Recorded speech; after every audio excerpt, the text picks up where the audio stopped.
A couple weeks ago, I watched The King of Comedy for the first time.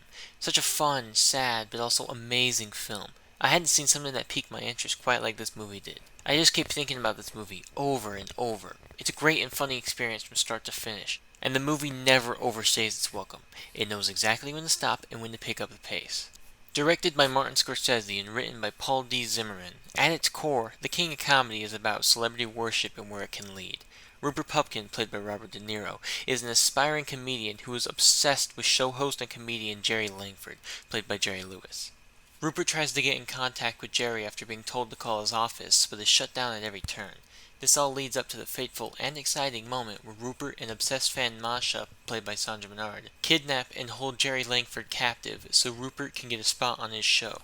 Everything is amazing in this movie, down to the acting, visuals, pace. This movie gets almost everything right. This film is such a pleasing movie to look at, with the set designs, costumes, and lighting. It's a much different change of pace from earlier Scorsese films like the dark and disturbing Taxi Driver or the black and white masterpiece Raging Bull. But the thing that stands out to me the most is the acting.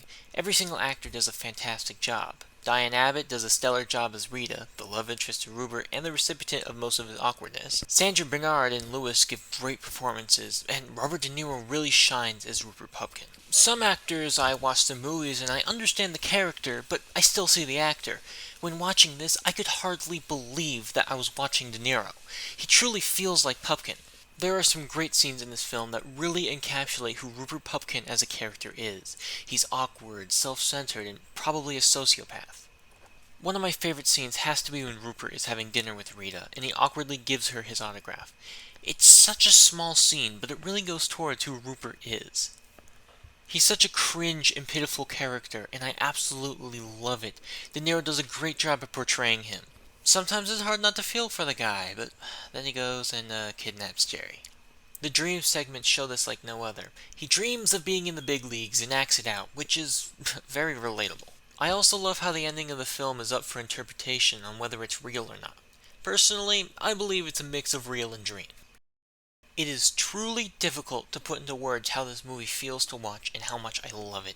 It's cringy in a good way, it's funny, it's exciting, it's sad, it's flat out perfect. I rarely give movies 10 out of 10, and I'm sure there's some small thing I could nitpick to change it, but in my opinion, this is one of the best movies I've ever seen, and I will be giving it a 10 out of 10. But look, I figure it this way. Better to be king for a night than schmuck for a lifetime.